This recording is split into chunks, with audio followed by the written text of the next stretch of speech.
Yo, yo, people! Thanks again. What's going on? What's going on? What's going on? It's your boy Rollieboy. Thanks for subscribing to the channel. If you haven't subscribed to the channel yet, make sure you hit that subscribe button. Hit that like button on these videos. Comment on the videos if you like it, your opinion, or any other topics that you want me to cover. Hey guys, we're less than 1 week away from CFB 25. They have been rolling out the couple things this week, the gameplay, the top 100 ranking. So we're going to cover that. We're also going to cover episode 2 of Hard Knocks, New York Giants. There's a couple interesting things that happened in the latest episode that we need to talk about and discuss, including Saquon Barkley, free agency, and then also Brian Burns, and then the draft. It was very interesting to see the draft process of interviewing the quarterbacks, the receivers, the breakdown of everything, and just seeing how the coaches interact at the combine. All right, so that's everything we're going to cover in this video. So, like I said, make sure if you haven't already, subscribe to the channel. Make sure you like the video, comment on videos with different topics or just your feedback so we can have that healthy discussion. So yeah, thanks again.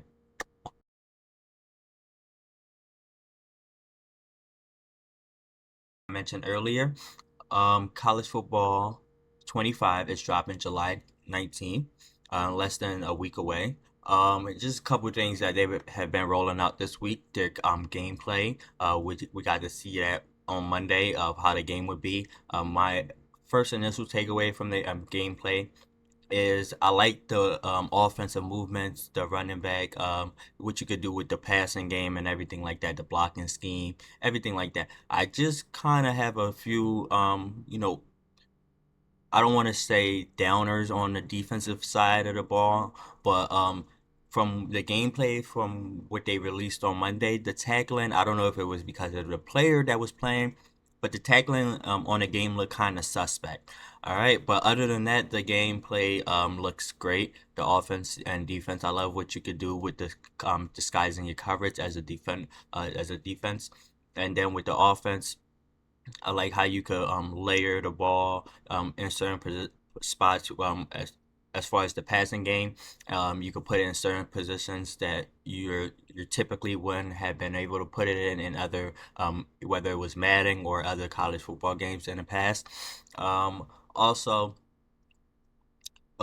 with the whole I don't know how to really what they call it, but with the whole body injury and anything like that, where it affects how many the the hits and how many times you get hit affects the player ability. I kind of like that aspect of integrating it into the game. But other than that, I love how to look. The graphics looks amazing.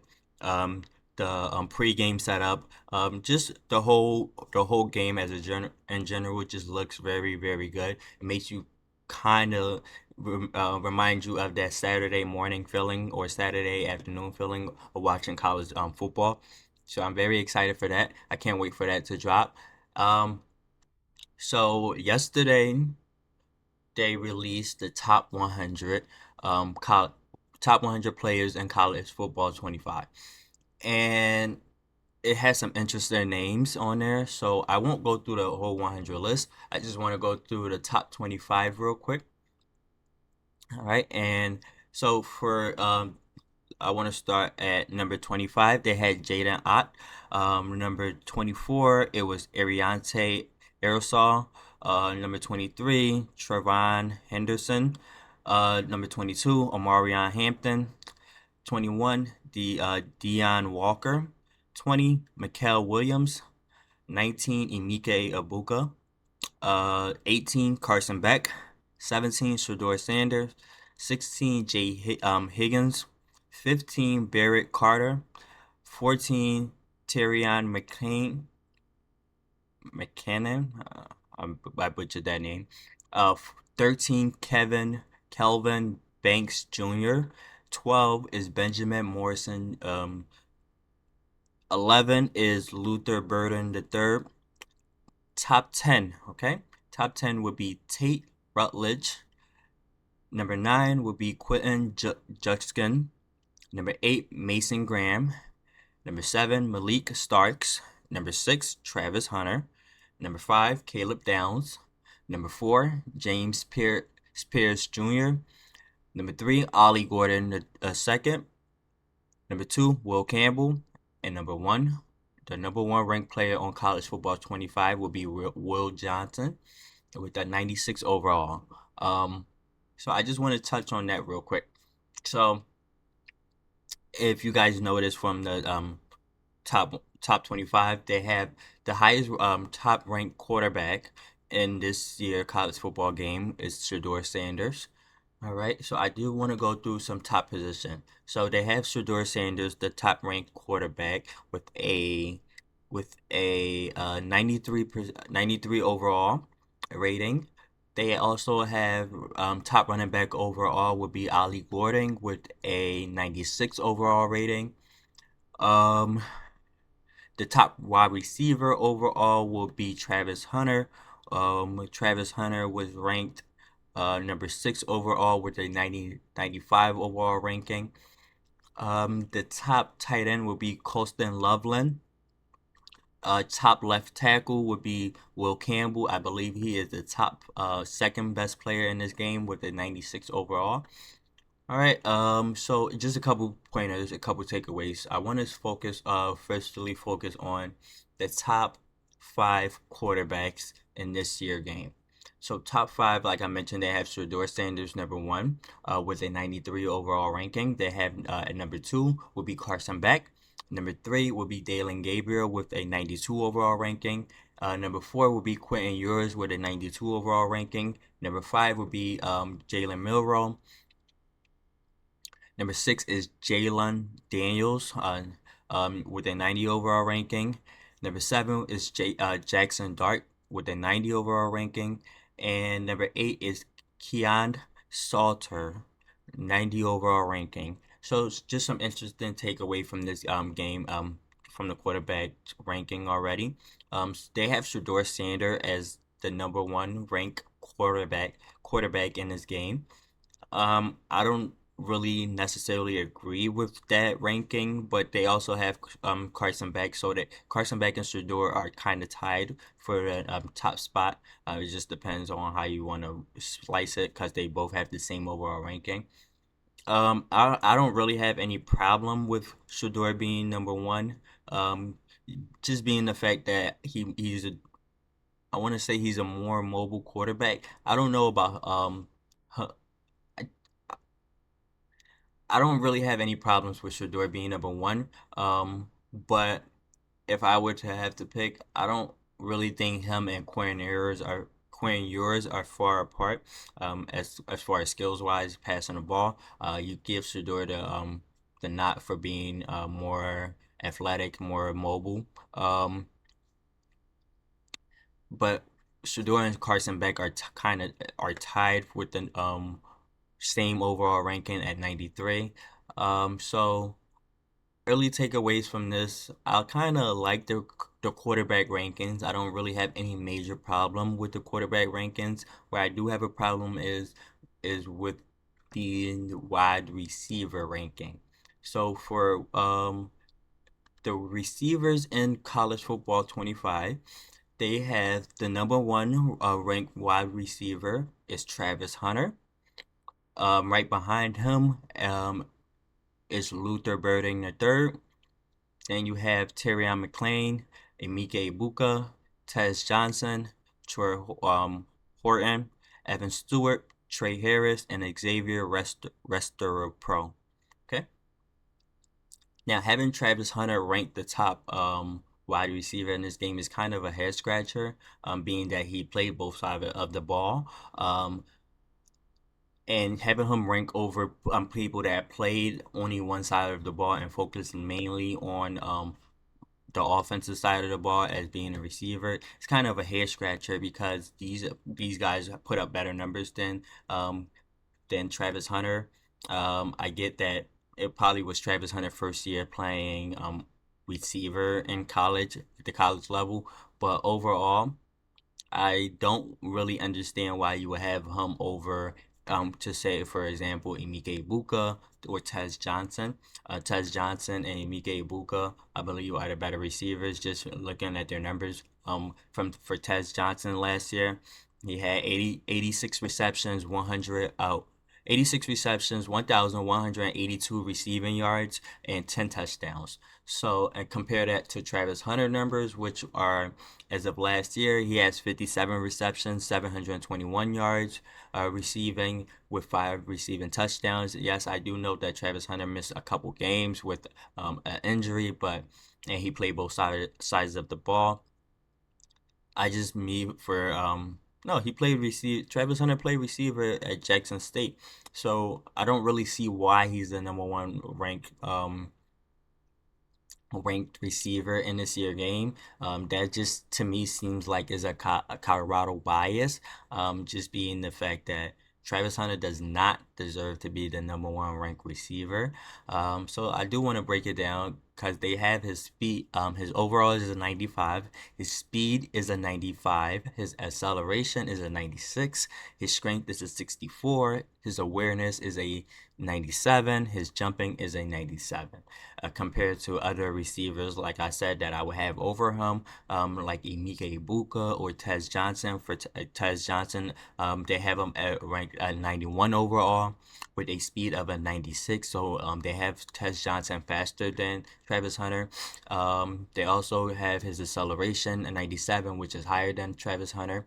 His strength is a 43, so I guess he's not very strong, or he's injury prone. But then again, like I said, like I mentioned earlier, Travis Hunter did miss a couple games, I believe, with a rib injury last season. His awareness is a 93 compared to Travis Hunter 97. I guess you could give him that because of his cornerback skills. But if we're looking solely at receiving, I don't think Travis Hunter has better receiving awareness than Tez Johnson. That's just my opinion. And his jumping is a 93 compared to Travis Hunter, which is a 97. All right. Other notable receivers, like I mentioned, Emeka Ibuka compared to Travis Hunter. His overall is a 93 compared to Travis Hunter, which is a 95. His speed is a 92. Travis Hunter is a 95. Acceleration would be a 93, compared to Travis Hunter, which is a 96. So to me, I believe Emeka Ibuka was coming off an injury too. I like Emeka Ibuka and Tez Johnson over Travis Hunter. That's just my personal opinion.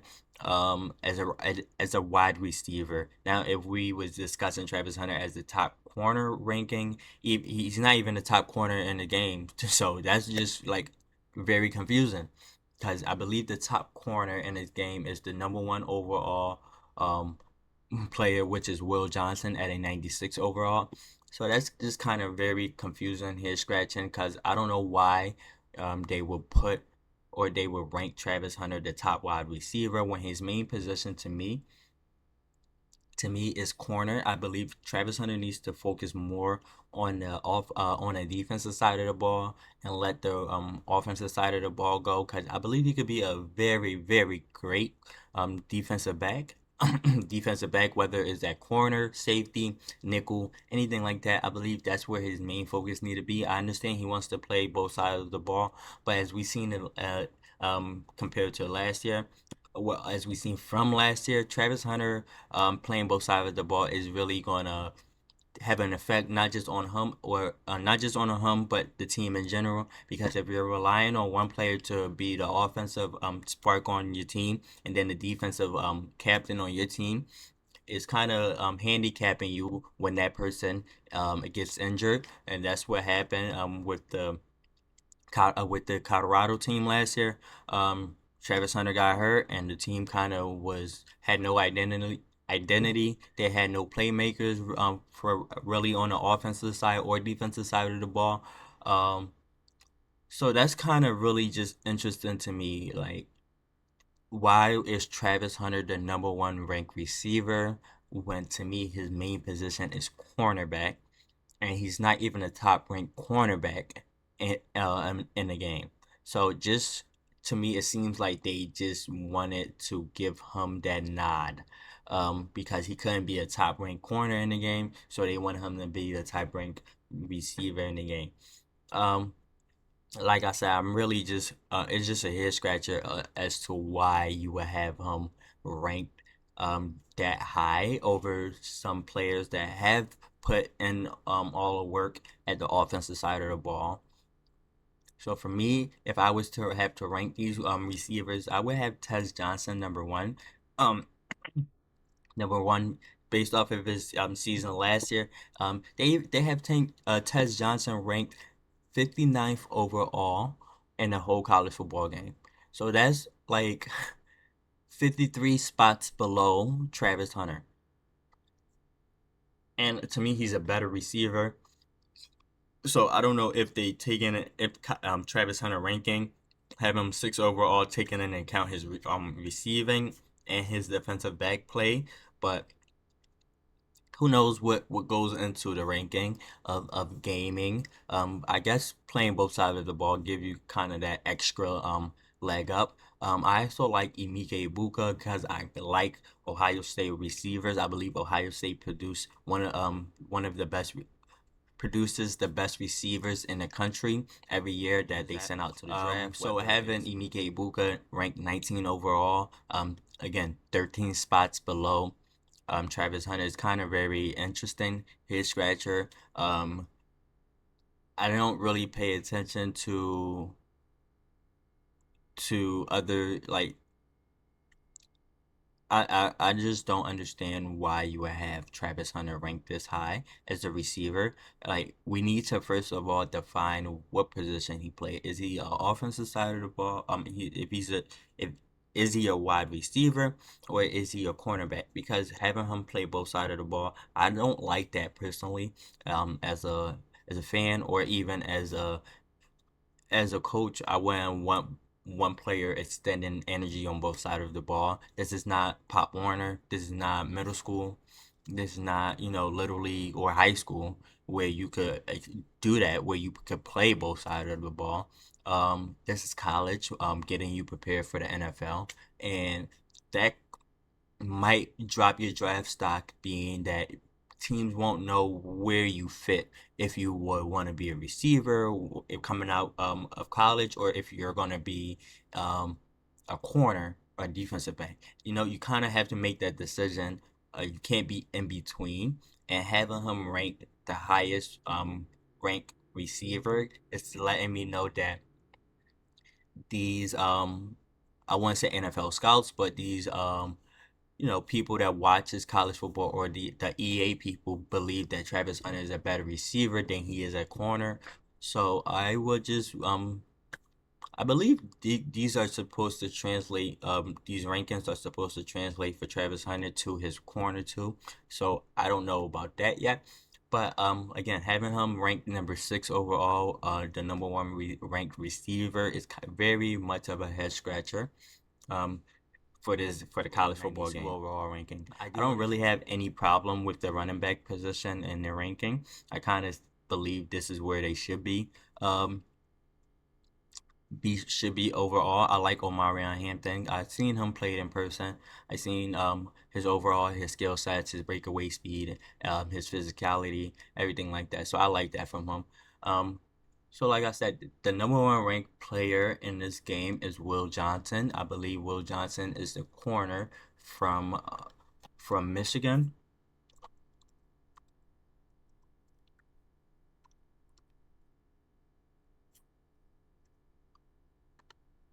Yes, the cornerback from Michigan. He's the top ranked defensive back in his class. Um, Top ranked player in this game overall. So I'm not really mad about that. Um, I don't really have any problem with the ranking so far. Again, I like the gameplay, how the games look. As far as the graphics, the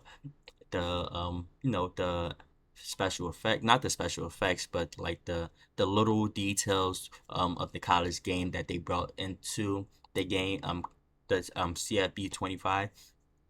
So I'm very excited to get my hands on that. Once that do releases, I would be doing a stream on my Twitch channel, where I will go through the gameplay, play a couple games, go through college football, ultimate teams, anything like that, online play, anything like that, Road to Glory. I would just go through all of that.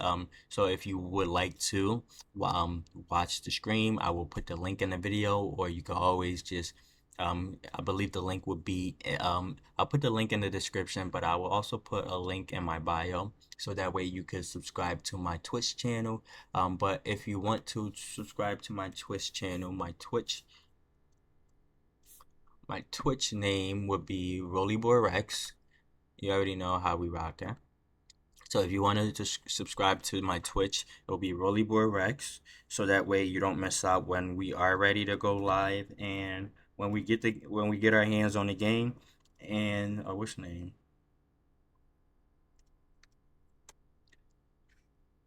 So when we get our hands on the game, we can do a couple hours live stream. Might do like 4 hours of the gameplay breakdown, everything like that. I might do a couple videos, but that's just to it comes out the 19th, so like I said, it's less than a week away. I do want to get my hands on it just to see how it feels. College football has been going for 10 years. Not college football, but the NCAA game had been going for about 10 years now. So having it come back is really, really, really exciting, not just for college fans, but just for football fans in general, because it kind of gives us that refresher from Madden, which Madden has been pumping out the same game for about 10 years straight now, where it has lost the graphics, it has lost the gameplay. There's nothing really interesting about Madden anymore. There's nothing really fun about Madden. I'm very excited with some of the features that is coming back to college football. Um, I don't believe that you could be able to play with the mascots, but it'll be very interesting. Kind of very excited for Right. this. Just to Right. summarize, um, what I just covered, or my whole talking point is, I like Shador as the number one ranked quarterback in this game, even though he is tied with Carson Beck. I do like that 1-2 ranking. I do like the quarterback ranking where they have every quarterback positioned at. So I don't really have any big fuss with that. My only fuss is with the wide receiver position, having Travis Hunter ranked that high, number 6 overall, number 1 overall for receiver, it's kind of a head scratcher. Me personally, I would not have him ranked that high, but that's just my personal opinion. I would not have him ranked. If you want to have him ranked the 6 overall player in the game, that's cool, but don't have him ranked the number 1 receiver in the game. Um, that's just my opinion. Okay.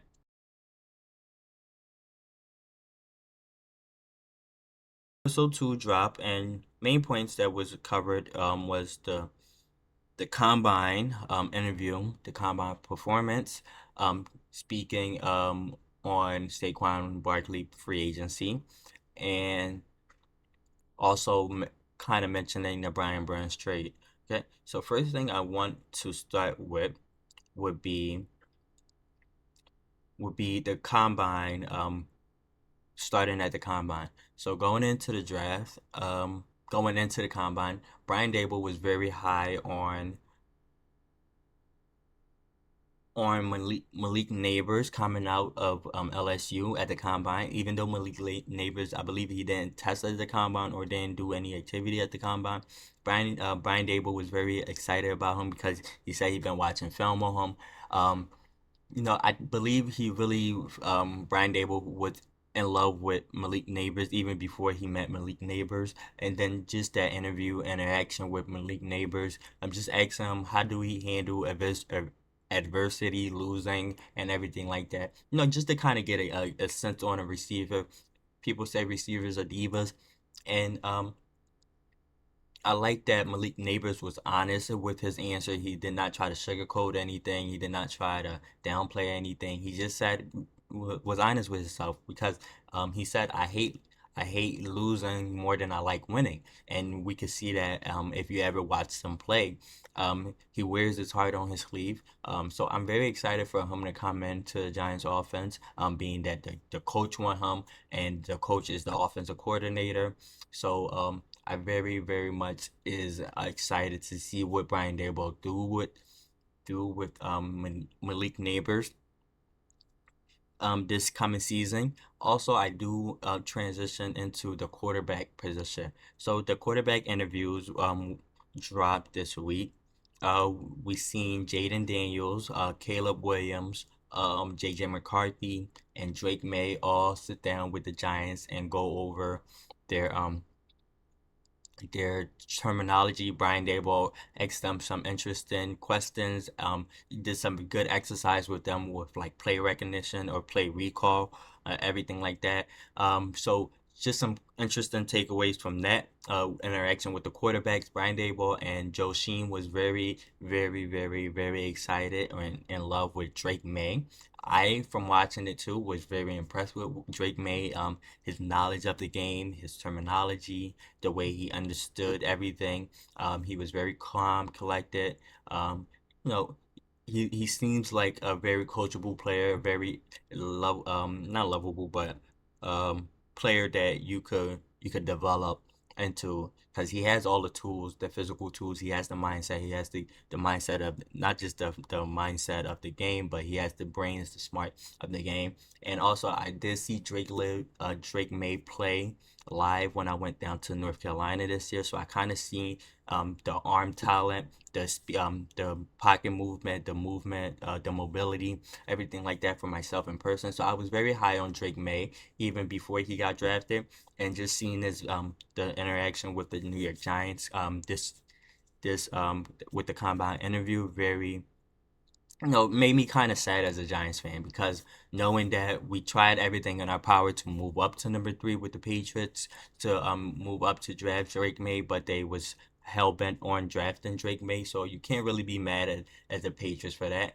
I will be interested to see how a first year head coach, a defensive head coach, usually use Drake May, what offensive scheme they're gonna run, how he will be using the offense, anything like that. I'm very interested to see Drake May. If I were to have rookie of the year picks already, I would say before even a game is played, the top quarterback this year would be Drake May. Like I mentioned, they did meet with Caleb Williams and JJ McCarthy. Now, Caleb Williams, they kind of was down on him before they even met with him because they. This is why I loved Hard Knocks. This Hard Knocks because going into the draft, they was discussing um how Caleb Williams started the season and how he ended the season. And the one main takeaway was when they ended the season on a losing streak, and Caleb Williams refused to talk to the media, I believe multiple times towards the end of the season. And being in the New York market, being a quarterback of the New York Giants, that's a big no-no. That was something that they said, and that would not fly in that market. So that kind of what turned them off from Caleb Williams, even though I don't believe they was going to be able to draft him anyway. But that just saved them resources. And then also with JJ McCarthy. Me going into the draft, I was never high on JJ McCarthy, and then kind of the scouting report on JJ was that he doesn't call his own plays or he doesn't run his own offense. Everything is called for him. His offensive line makes the checks, make call the protection, do all everything like that, and he's kind of was just a system quarterback. So I don't know if they was really high on him, but just from that little interactions between the coaches and the scouts kind of let you know where the Giants was with where the Giants was at with JJ McCarthy his um as far as him being able to be the quarterback of the New York Giants. Now when they did meet with Caleb Williams and JJ at the NFL Combine. There was just some interesting takeaways. They kind of asked JJ to write a play call, and then Brian Dable asked him, "Is this all called for you? Is the checks called for you in a huddle, or do you make that on your own?" He said that's everything is called already. So that kind of lets you know, hey, this quarterback, you need to have him structure for him to succeed. And then also with Caleb Williams, Brian Dable asked him an interesting question. If you were to have 75 plays and 45 of them were to have to be a passing play, which passing play would you use? He kind of drew it on a big board, and Brian Dable kind of had a question with him about throwing a back shoulder on certain on I believe it was the corner route or the I believe it was the corner route with the safety on top, and he was kind of like questioning his arm talent along with his why would he throw it there and everything like that. Now, one interesting takeaway is when they met with Jaden Daniels. Some people from the reactions of the video of the meeting with Jaden Daniels, it kind of Jaden Daniels kind of gave like he looked unprepared. He looked confused as to offense. He kind of had to recall. Brian Dable had him draw up a play like he did every other quarterback. Had him switch receivers, and then had him recall the play. Jaden Daniels had messed up recalling the play multiple times, and then he also asked them, okay, what if they're in cover zero or cover, I believe it was cover zero, where are you throwing the ball? He kind of just said, throw it a touchdown. That's not really a good answer to me, because I believe they want to see your mindset and your progression. Hey, if they're in cover zero, I know it's a hot route. I got to get the ball out quick. I got my tight end running the seam. I got my corner. I mean, not my corner, but my outside receiver running like a comeback or a hitch, anything like that. And he just was like, "Oh, throw a touchdown." So just to kind of the mental breakdown of the game just didn't really sit right with the Giants coaches, and then the reactions from fans online kind of solidified that they didn't think that that was the proper response or the proper way to read a defense. So that kind of lets you know the Giants draft process of which quarterback they was high on, which quarterback they was willing to move asset for versus which quarterback they was low on in terms of Jaden Daniels, JJ McCarthy. So that's just very interesting because going into the draft not knowing anything as a Giants fan, you want your team to draft a quarterback to replace the bum that you have and Daniel Jones. So going into that, they you could see sometimes it was not these quarterbacks was not an upgrade from Daniel Jones. You need if you're going to draft somebody and move asset because the Giants were saying at number three. So if you wanted to draft a quarterback, you would have to move up into the top three. Um, so just doing that, just that whole breakdown makes you realize, hey, none of these quarterbacks besides Drake May can really understand the game more than Daniel Jones where he's at right now. So if you were to have to draft one of these other quarterbacks, you would have to restart, and it's kind of would set you back. So that's why Drake May would be my rookie of the year pick as of right now going into the season, but we'll see once the preseason starts to kick off. Some other interesting news, like I mentioned, they was trying to move up to number three to grab Drake May, but the Patriots was very determined on staying at number three. Um, and then also with the Xavier McKinnon leaving in free agency, it lets you know, it kind of help you understand what happened during the whole thing. They was very high, especially the new defensive coordinator was very high on the cornerback Tyler Nubin. So that's why um, they was not really interested or not really pressed on re-signing Xavier McKinnon because you're very high on a corner and you take him in the second round. So that's kind of also an interesting takeaway of hey how they look at draft picks and coming into draft. They look at draft picks compared to current NFL players, the salary cap, the player availability, the player health, the way they play, everything like that. You kind of projecting with these rookies and seeing and comparing them to the vets and seeing that it wasn't really much of a drop off compared from Tyler Nubin to Xavier McKinney. So that's why um, they was easily they was easily willing to let Xavier McKinnon go.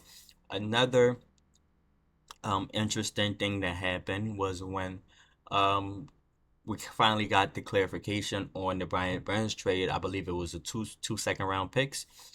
Compared, like I said, from previous years where the Panthers GM wanted a first round pick or a couple first round pick for Brian Burns. So that that kind of shows you, hey, the GM side of things where Joe Sheen talked to the Panthers GM, got the trade package or the trade idea for trading for Brian Burns. It kind of floated it out to the team, just to the coaches, to the player personnel, everybody on the staff, just to see where they at, if it's a good move for them, and if it because at the time they was interested in signing two free agent. It was a decision between Brian Burns and Christian Wilkins, and ultimately that kind of lets help us as Giants fans see why they chose Brian Burns over pursuing Christian Wilkins. So that's another good interesting thing that is coming away from this Hard Knocks, which I said I really enjoy watching. And last but not least, the Saquon Barkley contract negotiation. So prior to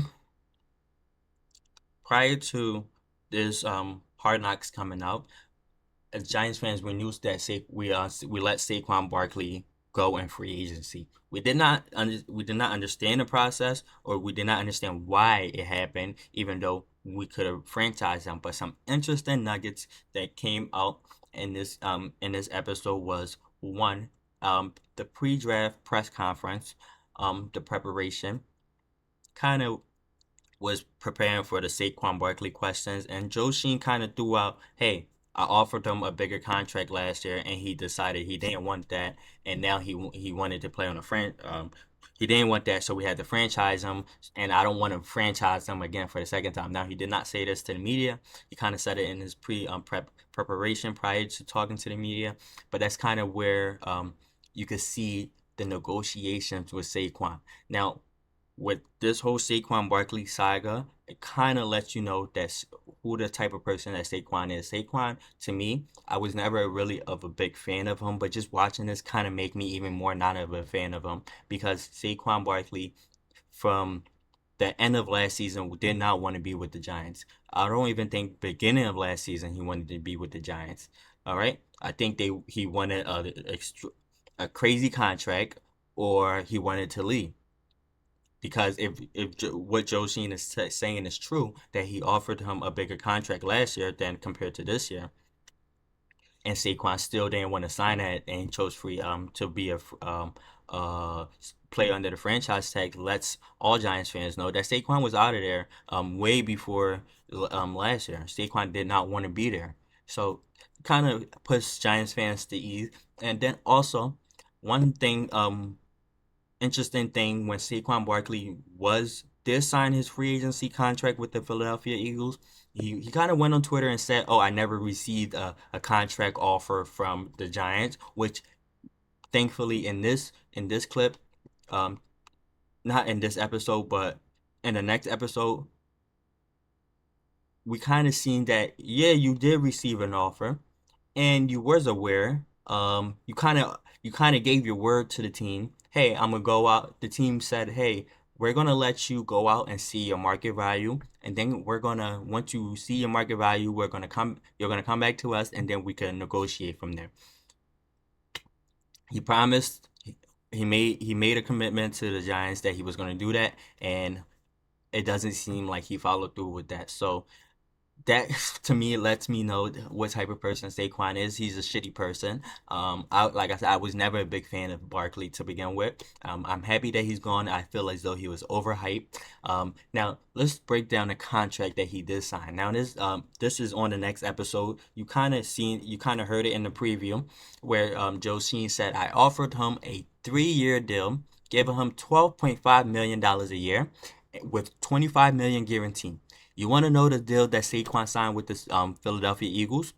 He signed a 3-year deal, 300 and $37.5 million with 12.5 million a year with 26 million guaranteed. Let me rewind that again.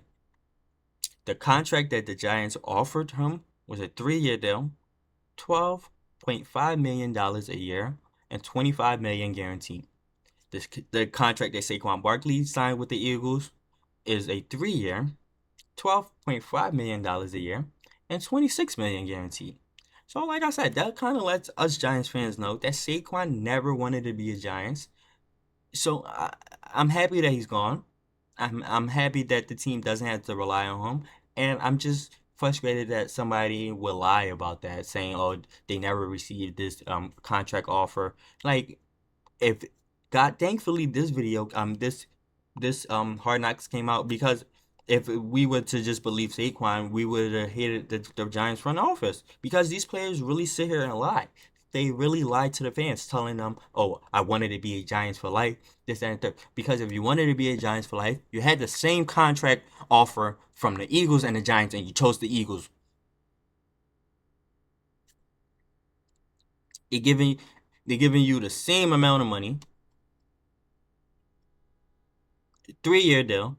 But again, Saquon did not want that, because I don't know if he overvalued himself. But okay, it's cool. We got Devin Singleton now, so that's cool. I don't really, like I said, I was never a fan of Saquon, so I'm glad he's gone. I'm really glad he's gone. Thank you guys for everything. Like I said, make sure you guys are liking the video, commenting on the videos with different topics that we can talk about, discuss. And you guys let me know, do you guys think that Travis Hunter should have been the #1 ranked receiver in college football, in the college football game this year? Because me personally, I don't. I could be wrong. But just let me know in the comment section. I do read the comment section. And just let me know, if not Travis Hunter, who you guys would take over Travis Hunter as the #1 receiver in the game. And just let me know on your opinion on Travis Hunter. Would y'all consider him a receiver coming out of college, or would y'all consider him a cornerback? Just let me know. So that also, and let me know if y'all had any like interesting things about the top players in college football 25 this year, whether it's the quarterback position with Shedeur Sanders, receiver position with Travis Hunter, um, defensive defensive back position with Will Johnson. Just let me know any feedbacks that you guys have. Make sure you guys are liking the videos, commenting on videos, and subscribing to the channel. Please subscribe to the channel to help the show grow, or the channel grow. I appreciate everything that you guys do. Thanks for all the love, support, and I'll be back again with another video very soon.